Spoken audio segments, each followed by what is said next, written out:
Hallelujah, जय मसीह की, praise the Lord. आज के एक और नए दिन के लिए हम परमेश्वर पिता को धन्यवाद देते हुए आइए उनके अनुग्रह के सिंहासन के पास आए, परमेश्वर का धन्यवाद दें। एक और नया दिन दिखाया है, धन्यवाद दें जो सांसें परमेश्वर ने हमें दी हैं। और ये सांसें जैसे कि हम वचन के द्वारा जानते हैं परमेश्वर की दी गई है, तो इससे हम परमेश्वर को हर दिन महिमा दें, उनकी स्तुति करें, आराधना करें। हम धन्यवाद दें परमेश्वर पिता को कि अपने प्रेम उन्होंने जो हमें दिखाया, अपने पुत्र को हमारे लिए, हमारे राजा उद्धार करता यीशु मसीह को क्रूस पर कुर्बान कर दिया। उनके बहाए गए लहू के द्वारा हमें हमारे पापों से माफी मिली है। हमारा परमेश्वर के साथ दोबारा से हमारा मेल मिलाप हुआ है। हम परमेश्वर को धन्यवाद दें। परमेश्वर ने अपना पवित्र आत्मा हमारे अंदर दिया है, हम धन्यवाद दें। सारी स्वर्गीय आशीषें जो परमेश्वर ने हमें प्रभु यीशु मसीह में दी है, हम धन्यवाद दें, क्योंकि आज हम प्रभु यीशु मसीह में धनी है उन स्वर्गीय आशीषों के कारण। आमीन। तो आइए हम वचन में आएंगे, हम और ज्यादा अपने उद्धारकर्ता, अपने सृष्टिकर्ता को हम जाने, उनकी पहचान में बढ़े और उनकी धार्मिकता को अपने जीवन से इस संसार में रहते हुए प्रकट करें, ताकि परमेश्वर को महिमा मिले।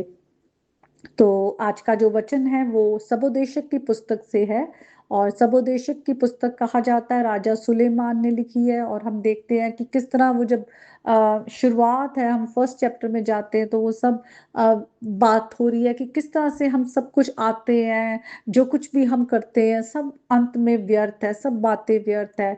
लेकिन इस किताब का जो मेन थीम है, सेंट्रल थीम है, वो ये है कि परमेश्वर का भय मानना कितना जरूरी है, क्योंकि हम इस संसार में रहते हुए हम फॉलन स्टेट में हैं और हम सब बातों को सही से नहीं समझ सकते। लेकिन जिसने हमें बनाया है, जिसने पूरा संसार रचा है, वो बुद्धिमान है। वो एक हमारा गड़हड़िया या हमारा चरवाहा है जो सबसे ज्यादा बुद्धिमान है। बुद्धि उसी की ओर से आती है, और हमें परमेश्वर पर भरोसा रखना है हर एक बातों में और उनकी आज्ञाओं को मानना है।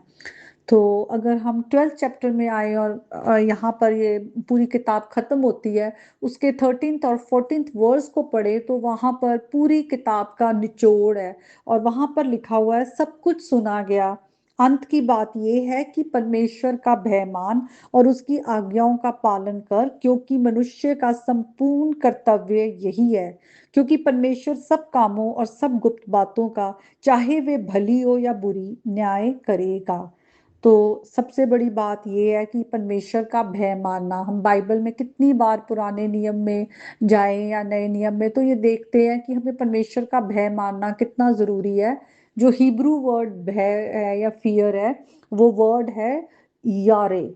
और उसका मतलब है कि हम परमेश्वर का रेवरेंशियल, एक आदर में हम परमेश्वर को जाने कि वो कौन है, वो पवित्र है, वो धर्मी है। और हम उस पवित्र और धर्मी खुदा को वो ऑनर देते हुए, वो रेवरेंस दें जिसके वो योग्य हैं। और हम परमेश्वर को किस तरह से रिस्पॉन्ड करते हैं, हम उसके, जब हम भय में चलते हैं तो हम उसकी आज्ञाओं का पालन करते हैं और उस आनंद से हम भरे रहते हैं। तो परमेश्वर का भय मानना और परमेश्वर की आज्ञाओं का पालन करना बहुत जरूरी है। और हम जानते हैं कि हम अपनी फॉलन स्टेट में, क्योंकि पूरा संसार जो है वो हम देखते हैं आदम और हवा के गुनाह के कारण ही पूरा संसार जो है, आगे जो जनरेशन्स आई, पीढ़ियां आई, वो पाप में ही हम जन्म लेते हैं। लेकिन यीशु मसीह ने हमें पाप से छुड़ाकर अपना पवित्र आत्मा हमारे में दिया है। और आज ना हम अपने बल से, ना शक्ति से, बल्कि परमेश्वर के आत्मा के द्वारा आज हम उस धार्मिकता के रास्ते पर चल पाते हैं, क्योंकि यीशु मसीह ने हमारे पापों को धोकर हमें अपनी धार्मिकता दी है। तो जब हम खुदा के वचन को पढ़ते हैं और ज्यादा जानते हैं, तो और ज्यादा हम उस सच्चाई में आत्मा के द्वारा चल पाते हैं। इसीलिए यीशु मसीह ने कहा, अगर हम यूहन्ना के गॉस्पेल में आए, वहां पे लिखा हुआ है कि एक ऐसा समय आएगा जब सच्चे आराधक जो है वो आत्मा और सच्चाई से परमेश्वर की आराधना करेंगे। तो हमें परमेश्वर का आत्मा जो है वो चलाता है, हम सच्चाई को जानते हैं, पढ़ते हैं और उस सच्चाई में चलने में खुदा का आत्मा हमारी मदद करता है। तो हमारे अंदर खुदा का भय रहना बहुत जरूरी है, ताकि हम परमेश्वर की आज्ञा को माने। और परमेश्वर का भय मानना हमारी बुद्धि को भी खोलता है, क्योंकि लिखा हुआ है ये मनुष्य का संपूर्ण कर्तव्य है। इस संसार में रहते हुए अगर हम अपना पर्पस ढूंढ रहे हैं, हमें क्या करना है, हमें परमेश्वर के पीछे चलना है, उसकी आज्ञाओं को मानना है, परमेश्वर के तौर तरीकों को जानना है। क्योंकि आज अगर हम परमेश्वर से रिबेल करते हैं, आज हम अपने तौर तरीकों से चलना शुरू करते हैं, परमेश्वर की नहीं सुनते हैं, तो वो राइचस जज भी है। और एक दिन लिखा हुआ है कि हमारे हर बुरे और भले कामों का वो न्याय करेगा। कुछ भी परमेश्वर के आगे से छिपा नहीं हुआ। आइए हम कुछ और आयतों को इसी पुस्तक से, सबोदेशक की पुस्तक से पढ़ेंगे। अगर हम 5th चैप्टर में आए तो पहले से लेकर हम 7 आयतों तक पढ़ेंगे। और वहां पर लिखा हुआ है, जब तू परमेश्वर के भवन में जाए तब सावधानी से चलना, सुनने के लिए समीप जाना मूर्खों के बलिदान चढ़ाने से अच्छा है, क्योंकि वे नहीं जानते जब वो बुरा करते हैं। तो जब हम परमेश्वर के पास आते हैं तो हम ये ना सोचे कि हम परमेश्वर को किसी तरह से इम्प्रेस कर सकते हैं। नहीं, हमें परमेश्वर की आज्ञा को मानना है, परमेश्वर की आवाज को सुनने के लिए उसके नजदीक आना है। ना कि हम सोचे हम बड़ी बड़ी कोई भेंट चढ़ा रहे हैं या बहुत बड़ा बड़ा दान कर रहे हैं और आज्ञा नहीं मान रहे, अपने तौर तरीकों से चल रहे हैं, तो शायद हम परमेश्वर को खुश कर रहे हैं या परमेश्वर हमारे बलिदानों से खुश हो जाएंगे। हम अगर पुराने नियम की पुस्तकों में देखें तो वहां पे लिखा हुआ है ये बात कि किस तरह से obedience is better than sacrifice. जो हमारा आज्ञा मानना है वो बलिदान चढ़ाने से बेहतर है।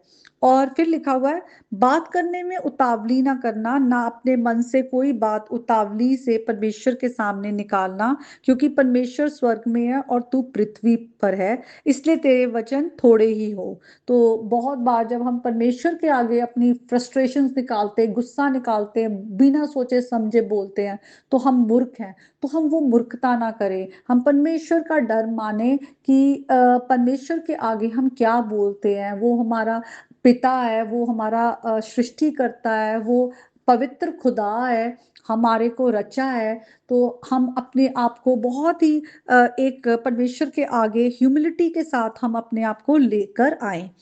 आगे लिखा है, क्योंकि जैसे कार्य की अधिकता के कारण स्वप्न देखा जाता है, वैसे ही बहुत सी बातों का बोलने वाला मूर्ख ठहरता है।